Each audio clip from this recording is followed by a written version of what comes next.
ফেসবুকে সকল বন্ধুদেরকে হ্যাপি সানডে।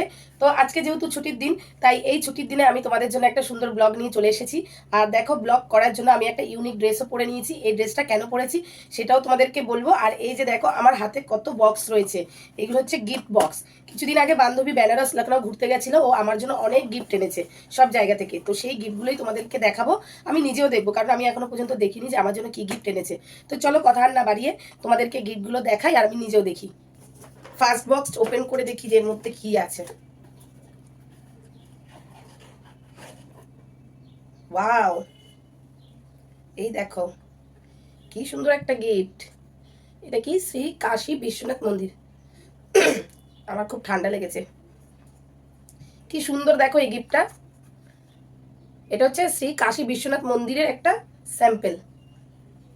খুব সুন্দর না? এই দেখো, সামনে দিয়ে দেখাচ্ছি। খুব সুন্দর, আমার তো খুব পছন্দ হয়েছে। চলো এবারে নেক্সট গিফটটা দেখি। নেক্সট গিফট কি আছে। ওয়াও, এই দেখো, বলো তো এটা কি? দেখতে পাচ্ছ? আলোতে দেখতে পাচ্ছ? বুদ্ধদেবের মূর্তি। এটা একটু ভালো করে দেখো। চলো তাড়াতাড়ি করে দেখাই, নাহলে ভিডিওটা অনেক লেন্দি হয়ে যাবে, তোমরা বোর হয়ে যাবে।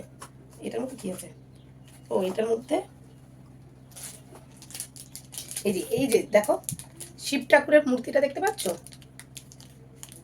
শিব ঠাকুরের মূর্তি। এটা প্যাকিংটা খোলা যাবে না, ভালো করে আটানো রয়েছে। ভালোই হয়েছে, একদিকে প্যাকিং করা রয়েছে, এই প্যাকিং শুদ্ধই শোপিস করে রাখা যাবে।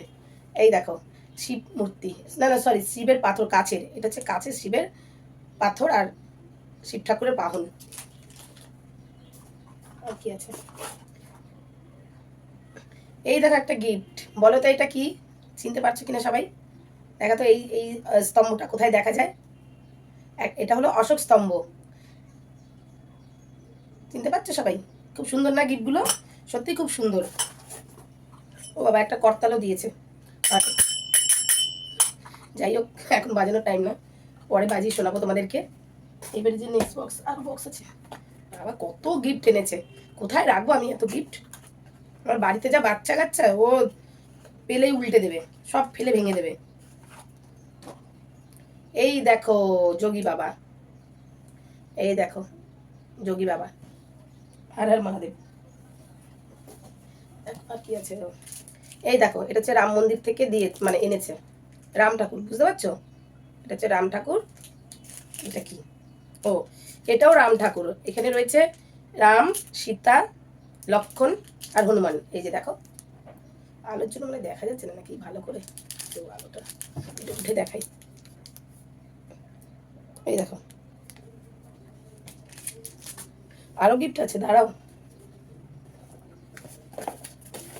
কি আছে? ও মাই গড, এই দেখো, অযোধ্যার রাম মন্দির এর রাম। এটা তো সবাই চিনতেই পারছো।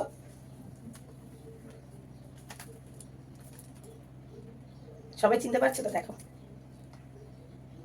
এই দেখো, উপর করে দেখাই, অনেকটাই কালো তো মুখটা ভালো করে বোঝা যায় না। আর কি কিছু আছে? আর কি? আর এই যে সুন্দর এই ব্যাগটা দিয়েছে, এই দেখো কেমন ব্যাগটা, সুন্দর না? তার উপর পিঙ্ক কালার। গিফট দেখানো কমপ্লিট। তো গিফটগুলো কেমন হয়েছে অবশ্যই কিন্তু জানিও। আর হ্যাঁ, এই জামাটা আমি কেন পরেছি? এই জামাটা পরারও কারণ আছে, কারণ দেখো জামাতে কি লেখা রয়েছে, শ্রীরাম। এটাও কিন্তু আমাকে ওখান থেকে এনে দিয়েছে বান্ধবী। আমরা যেহেতু অভিনয় করি, মাঝে মাঝে সাধু সাজদা হয়, তো সেই সময় এই জামাটা কাজে লাগবে, সেই কারণে এই জামাটা আমাকে এনে দিয়েছে রাম মন্দিরের ওখান থেকে। তো কেমন লাগলো বান্ধবীর দেওয়া গিফটগুলো অবশ্যই কিন্তু জানিও। আর এই জামাটাও কেমন লাগছে পরে আমাকে, সেটা কিন্তু জানিও অবশ্যই। আর তো চলো আজকের জন্য টাটা। আর আমার ব্লগ দেখার জন্য অনেক অনেক ধন্যবাদ। দেখা হচ্ছে আবার নেক্সট ব্লগে।